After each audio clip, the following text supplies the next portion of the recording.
Kericuhan antara ratusan mahasiswa HMI Kendari dan petugas keamanan terjadi di Pelabuhan Murhum, Bau-Bau, Sulawesi Tenggara.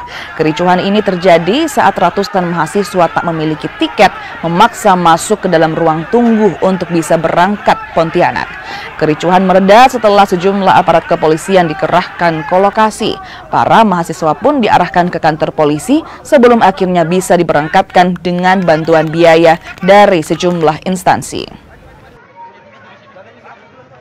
Ini tadi kami udah rapat bersama lagi dengan Wakapolres Bau-Bau, kemudian Kapolsek, Kasat Lantas, perwakilan dari HMI, bukan 159 yang akan berangkat, malahan ada penambahan 161 orang.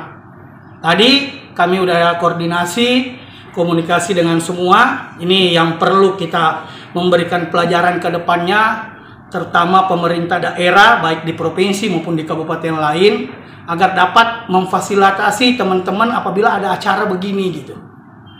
Ini yang kadang kita susah, ini kota Bau-Bau yang tanggung dari Konawe.